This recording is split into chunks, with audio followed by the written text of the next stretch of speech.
Caleb Reeve rode through the frost-bitten valley with the will of his oldest friend folded in his coat pocket, the ink still faintly smelling of the candle wax it had been signed under. 3 months earlier, Jed Carter had died in his arms after a barn accident, gripping Caleb's wrist and rasping a final request: marry her. At the time, Caleb hadn't even known Jed had a woman waiting for him, much less that she was a mail-order bride arriving from back east. The agreement had been simple. Jed would marry her, give her a safe life, and she'd help work the ranch. But fate had turned cruel, and now Caleb, a man more comfortable with cattle than conversation, was headed to Dry Creek Station to meet a stranger who would share his name. The air bit harder as he saw her. A slim figure in a plain brown coat, head bowed, gloved hands clutched around a battered carpet bag. Her hair was dark against the snow, her eyes flicking up only once, and even then with a flicker of something between defiance and despair. Caleb tipped his hat, offered his hand to take the bag, but she shook her head and stepped toward the wagon on her own. They spoke little on the ride back, the silence filled with the creak of wood and the whistle of wind over the frozen plains. By the time the cabin came into view, the sun had sunk low, bleeding orange across the snow, and Caleb noticed the way her shoulders trembled, not from cold, but from something else. He stabled the team, carried her trunk inside, and lit the fire while she stood near the door as if ready to flee at any moment. Supper was quiet, her answers clipped, her gaze distant. Later that night, Caleb awoke to the sound of the door opening, the groan of cold air flooding the room. He pulled on his coat and stepped outside to see her silhouette moving toward the tree line, her skirts brushing through the snow. He followed quietly, boots sinking into the drifts, until the faint sound of sobbing carried back to him. Then he saw her, kneeling beside a massive wolf half buried in the snow, its sides heaving, a steel trap biting into its leg. Her hands were on its fur, whispering words he couldn't hear, tears streaking her pale cheeks. And in that moment, Caleb realized this marriage was going to be nothing like he'd imagined. Caleb's first instinct was to pull her away. The trap was heavy iron, its jaws capable of crushing bone, and the wolf's eyes, though dulled with pain, still glinted with a wildness that made most men step back. But she didn't flinch. Her fingers worked at the frozen hinge while she murmured softly, her voice trembling but steady enough to keep the animal from lunging. Caleb crouched beside her, his breath forming clouds in the brittle night air, and studied the situation. The trap was buried in snow and rusted stiff, the chain disappearing into the drifts like an anchor. "You'll lose your hand," he said quietly, but she shook her head, not looking at him. "He'll lose his life," she whispered back. That was when Caleb noticed something strange.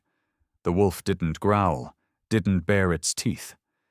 Instead, it flicked its gaze between the two of them, as if measuring whether he could be trusted. He pulled off his gloves, the cold biting deep, and braced the trap while she pried the hinge open with a stick from the firewood pile. The metal gave with a groan, and the wolf's paw slid free, bleeding and swollen.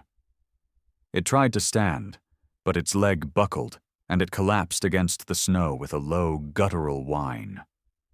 Caleb took off his scarf and wrapped the leg tight, while she stroked its head, whispering, "It's all right now. You're safe." He couldn't remember the last time he'd seen anyone speak to a wild creature like that, as if it were kin, not quarry. They half-carried, half-dragged the wolf back to the cabin, its weight awkward but not resisting. Inside, the fire had burned low, so Caleb threw on more logs while she fetched a blanket. The wolf lay by the hearth, watching them both with unblinking eyes, its breath shallow but steadying in the warmth. Caleb poured coffee and handed her a mug, noticing the raw skin on her palms from the trap. "You didn't have to do that," he said, but she met his gaze with a fire he hadn't seen before. "I did," she replied simply, "because no one ever did it for me." Her words sat heavy between them, and Caleb felt a knot tighten in his chest. Outside, the wind howled like a warning, but inside, something had shifted. An unspoken pact formed in the flicker of the firelight, binding them not just to each other, but now to the wounded creature breathing quietly at their feet. The morning came brittle and pale, sunlight slicing through the frost-laced window panes. Caleb rose before her, stepping outside into a silence so deep it made his ears ring. But the snow wasn't clean anymore. Near the cabin's edge, a trail of boot prints cut across the white, circling like a predator sizing up its prey. He crouched, brushing snow from the impressions. Heavy tread. At least 3 men. The tracks led to the woodpile, then toward the window where she'd slept on the cot. Caleb's jaw tightened. Whoever they were, they'd been watching. Inside, the wolf stirred, lifting its head, nostrils twitching as if it caught the same scent Caleb did. Gunpowder. Faint, but there. The woman emerged from the back room, rubbing her eyes, but froze when she saw his expression. "What is it?" she whispered. He motioned her to silence and pointed to the prints, her face drained of color. "They've found me." She didn't need to explain who they were. Caleb had seen that look before. People hunted not for what they'd done, but for who they were. He checked his rifle, loaded it, and placed it near the door. "We move fast. Pack only what you need." She hesitated, glancing at the wolf, which was struggling to rise. "We can't leave him," she said. Caleb studied the animal. Its leg was still swollen, but its eyes burned with something fierce. "He comes," Caleb decided, surprising even himself. She wrapped the wolf in a quilt, and together they stepped into the glaring daylight, their breath billowing like smoke signals. Caleb led them into the timber line, each step crunching over the snow, every sound magnified in the cold. The wolf limped beside her, occasionally looking back as though it could sense something closing in. Half a mile out, Caleb spotted it, a thin wisp of smoke curling above the tree line to the east. Too close. They were being herded. He guided them west instead, toward a narrow gulch that funneled down to the frozen river. If they could cross before nightfall, their scent trail might be lost. But as they reached the gulch's lip, the wolf stopped dead, ears pricking forward. Caleb followed its gaze. There, just beyond the drift, a shadow moved, a man's silhouette, rifle slung, watching them. The wolf's lips peeled back in a silent snarl, and for the first time since freeing it from the trap, Caleb felt certain of one thing. The animal wasn't just wounded. It was waiting for a fight. Caleb's breath misted in the sharp air as he shifted his stance, putting himself between the woman and the figure ahead. The gulch amplified every sound. The creak of his leather coat, the crunch of snow under boots, the faint metallic click as the stranger adjusted his rifle. The wolf stood rigid beside the woman, one paw braced forward, hackles lifted despite its injured leg. Caleb raised his voice, low but carrying. "You've been shadowing us since dawn.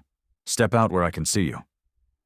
The man emerged slowly from behind a pine, his face masked with a wool scarf, eyes pale as winter ice. He didn't lift his gun, but he didn't lower it either. "That woman belongs to people who want her back," he said, his tone like a blade dragged over stone. The woman's grip on the quilt tightened, and Caleb felt her trembling behind him. "Belongs?" Caleb's voice was flat, dangerous. "Ain't no person property." The stranger's eyes flicked to the wolf. "You're traveling with a crippled beast. Won't get far. Hand her over, and maybe I let you keep breathing." Caleb shifted his weight, noting 2 more silhouettes appearing higher up the ridge, their rifles angled in readiness. 3 men, just as the tracks suggested. The gulch was a kill box, but there was no panic in Caleb's gaze, only calculation. "You fire on me," Caleb said. "You'd better hope you drop us all before we reach you." The wolf growled low, and Caleb's hand rested casually near the revolver at his hip. Snowflakes began to drift between them, thickening the air, a veil of white that dulled the edges of the world. The woman leaned closer, whispering so softly he almost didn't catch it. "One of them broke my arm last spring." Caleb's jaw flexed, a muscle twitching like a tick of a clock. The stranger shifted his rifle, perhaps sensing the turn in the air. Then Caleb made his choice. He stepped forward, slow, deliberate, eyes locked on the leader. "You want her? Come and take her." The wolf moved in perfect rhythm with him, shoulders rolling, its limp barely noticeable in the snow. The three men hesitated, just long enough for the first crack of Caleb's rifle to shatter the gulch's silence. The leader staggered back, his weapon clattering into the drift. In the chaos, Caleb grabbed the woman's arm, pulling her toward the frozen river below. The wolf bounded ahead, snapping at the heels of the nearest gunman. Behind them, shouts and gunfire echoed, but the snow swallowed their trail with every step. Caleb didn't look back. The frozen river was a treacherous escape route, its surface a patchwork of white crust and glassy ice, but Caleb trusted the wolf's instincts more than his own boots. The injured animal limped ahead, ears pinned, nose low to the surface as though reading the ice like a map. The woman stumbled, still clutching her quilt, her breaths coming in ragged gasps. Behind them, the shouts of the men grew sharper, their boots pounding on the gulch's frozen floor. A rifle cracked, and a spray of ice exploded near Caleb's heel. "Keep moving," he growled, pulling her along. Then the wolf stopped. Not slowed, stopped. Its head swung back toward the sounds of pursuit, and Caleb saw the fur along its spine bristle like frost-bitten pine needles. "No," Caleb muttered, but the wolf ignored him, turning to face the ridge where the first of the gunmen had appeared. The woman's hand squeezed Caleb's arm. "It's staying," she whispered, eyes wide. Caleb knew what that meant.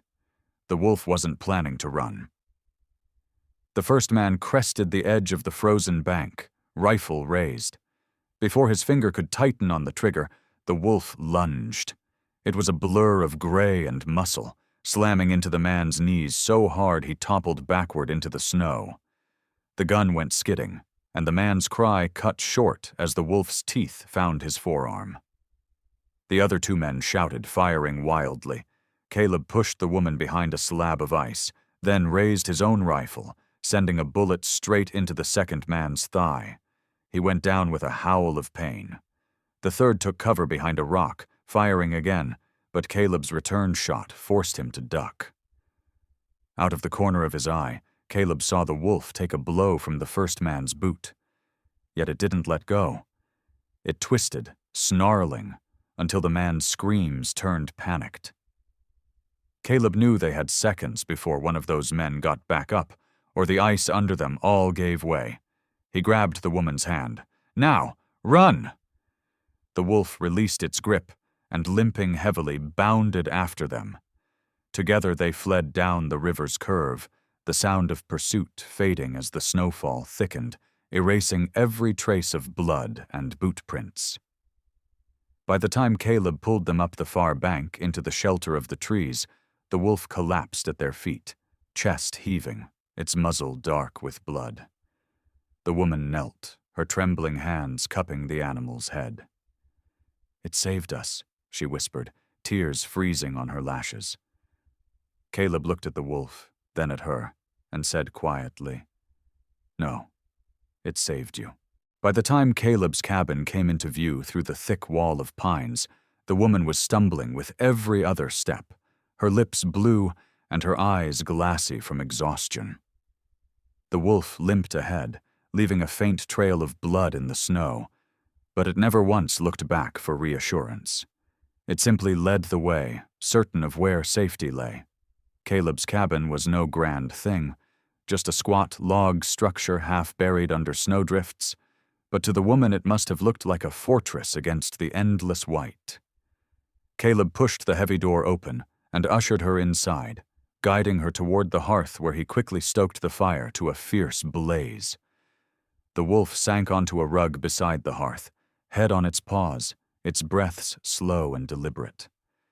Caleb knelt beside it, running a hand along its flank. "You gave more than you had to give," he murmured, voice low, but the wolf's only answer was a slow blink. The woman hovered nearby, torn between gratitude and fear. He could see it in the way her fingers twisted the edge of her shawl. "Why did they come after you?" he finally asked. Her eyes darted to the window, as if she half expected the men to appear out of the dark forest. "Because I lived when I wasn't meant to," she whispered. She said no more, and Caleb didn't press. He knew when a wound was too fresh to touch.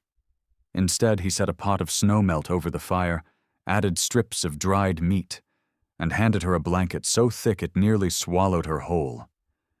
The wind howled outside, rattling the shutters, but inside, the warmth spread in slow, steady waves. For a moment, Caleb thought they might have bought themselves a night's peace. Then the wolf's ears flicked toward the door, its body tensing. Caleb froze, listening. At first there was only the crackle of the fire, but then, faintly, the crunch of boots on hard snow. He crossed the room in 3 silent strides, blew out the lantern, and signaled for the woman to stay quiet.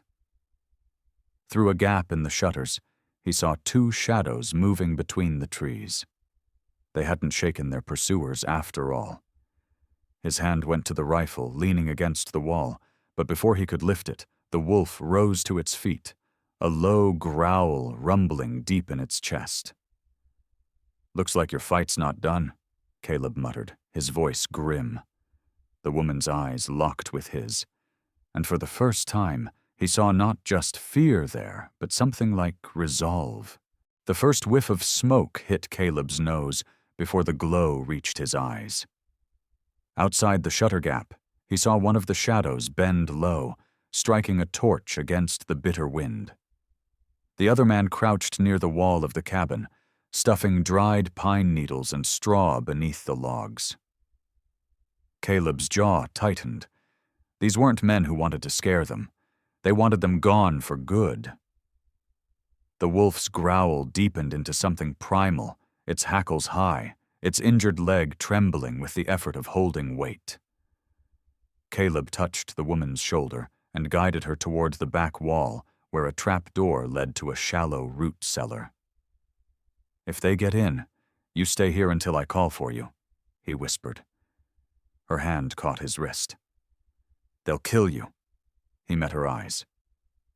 "Not if I kill them first." With the wind shifting, a thin trail of smoke began to seep inside, curling up toward the rafters. Caleb snatched his rifle and slipped out the side door into the dark, snow muffling his steps. The men were so intent on their fire they didn't hear him until it was too late. He slammed the rifle stock into the back of the nearest one's head, dropping him face first into the drift. The other spun, torch raised, but the wolf lunged from the shadows, teeth sinking into the man's arm. The torch fell into the snow with a hiss, its flame dying instantly. The man screamed and swung wildly, but Caleb drove a boot into his ribs, sending him sprawling. "You're done here," Caleb growled, his voice low and final. The wolf released its grip, blood staining its muzzle, and limped back towards the cabin. Caleb knelt to check the first man, breathing but out cold, then stripped them both of weapons and boots before sending them hobbling barefoot into the forest. In this cold, they'd be lucky to make it to the nearest road. When he returned inside, the woman was standing in the open, her eyes darting between him and the wolf. She took in the smears of blood, the frost clinging to Caleb's beard, and the way the wolf leaned against his leg. "You came back," she said softly, almost to herself. "Always," Caleb replied, shutting the door behind him. The firelight caught the faintest curve of a smile on her lips, but outside, the wind carried a warning. This fight wasn't over, only delayed. By dawn, the cabin smelled of wood smoke and strong coffee, but there was a tension in the air that no warmth could chase away. Caleb had slept little, his mind replaying the night's attack. The smell of burning straw, the sound of the wolf's snarl. Outside, the snow had stopped, but the silence felt wrong. Too still, like the forest itself was holding its breath. The woman sat at the table, her hands wrapped around a tin mug, eyes distant. Caleb poured himself coffee and sat across from her. "It's time you told me why they came," he said. She flinched, her fingers tightening on the cup. "Because of my husband," she murmured, staring into the steam.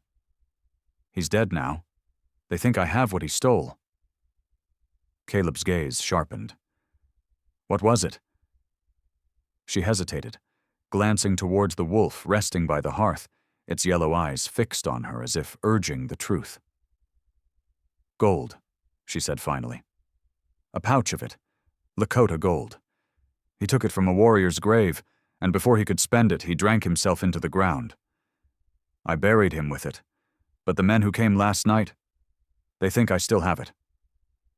Caleb leaned back, the weight of her words sinking in. Grave gold wasn't just stolen property. It was a curse to those who took it, and a death sentence to anyone who kept it. "So they'll keep coming," he said. She nodded, her lip trembling. "I thought if I came far enough into the mountains, no one would follow. I was wrong." Caleb studied her, the defiance in her posture warring with the fear in her eyes. She wasn't running from guilt. She was running from the kind of greed that burned everything in its path. The wolf lifted its head and gave a low, warning growl, ears swiveling toward the door. Caleb set his mug down, his hand already moving toward his rifle. Through the frost-edged window, he caught sight of movement. 3 figures on horseback at the edge of the tree line. Not the same men from last night. These ones rode with purpose, their rifles visible even at this distance. "We've got company," Caleb said, rising. She stood too, her face pale but resolute. "Then it ends today." Caleb met her gaze. Then the wolf's, and for the first time, he felt something like certainty. If they wanted to take her, they'd have to step over his body and the wolf's to do it. Outside, the riders began to dismount. The snow crunched under their boots, each step bringing the storm closer to the door. The first knock wasn't a knock at all. It was the butt of a rifle slamming against the cabin door, hard enough to rattle the hinges. Caleb motioned for her to stay back, his rifle already in hand. The wolf rose from its place near the fire, hackles bristling, a low growl vibrating in its chest. "Open up, mountain man," a voice called from outside, sharp with authority. "We're here for the woman. Step aside and maybe we let you live." Caleb's eyes narrowed. "You came all this way for a lie," he called back. "She's got nothing of yours." The reply was a bitter laugh. "Gold from a warrior's grave doesn't belong to her, or you. Now hand her over, or we take her off your corpse." Caleb moved to the narrow window slit and caught sight of them. 3 men, heavy coats dusted with snow, rifles in hand, their horses tethered behind them. They weren't the desperate kind from last night. These were bounty men, professionals, the kind who wouldn't hesitate. The wolf paced to the door, nose twitching, tail stiff with warning. Caleb quietly slid the table across the floor to brace the entryway. "When I tell you," he whispered to her, "you run to the back wall and don't stop moving." Her eyes widened. "What about you?" "I'll be right behind you." He didn't promise more than that. The first shot splintered the wood near his head, sending a sharp sting into his cheek. Caleb dropped to one knee, returning fire through the crack in the shutters. The wolf lunged at the door as it shuddered under another heavy blow, teeth snapping at the gap where cold air seeped in. Outside, one of the men cried out in pain. Caleb had winged him, but the others pressed forward. Snow sprayed into the cabin as a bullet tore through a chink in the wall. Caleb grabbed the woman's arm. "Go!" She scrambled toward the back just as the door gave way, flying inward on its hinges.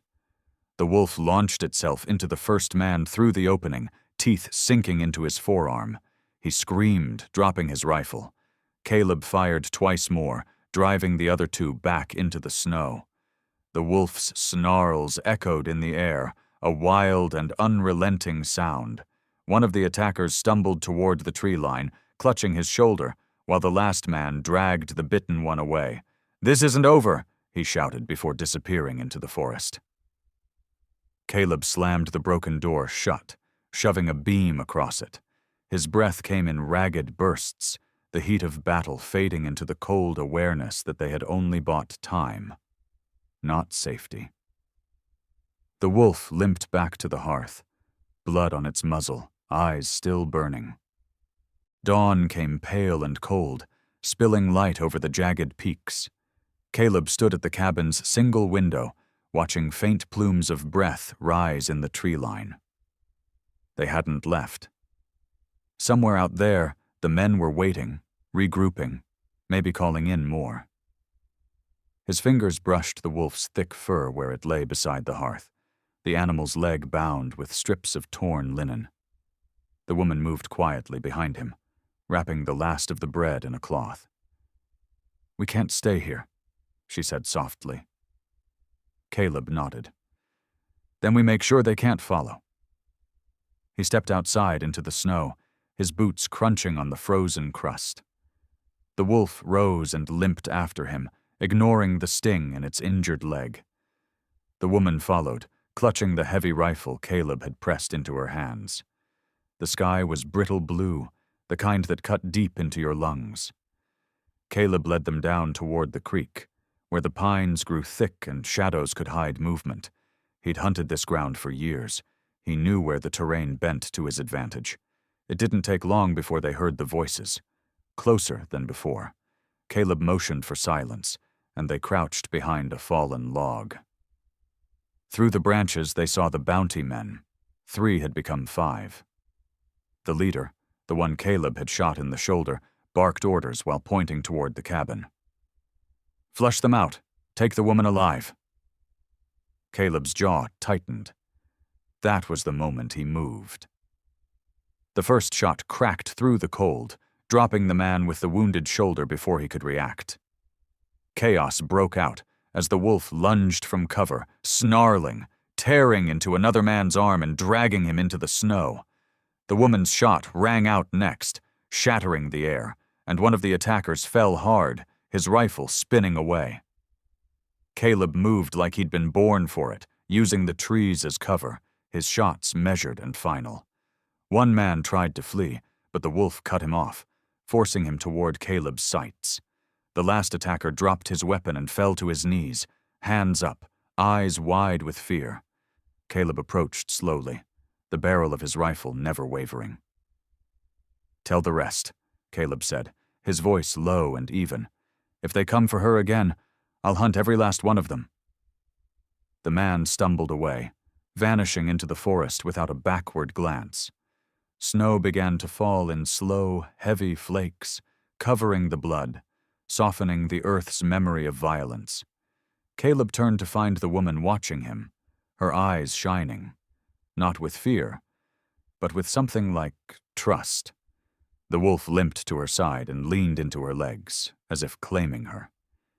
Caleb looked between them, his voice rough. "You're safe now." And for the first time since she'd arrived in his world, she believed it.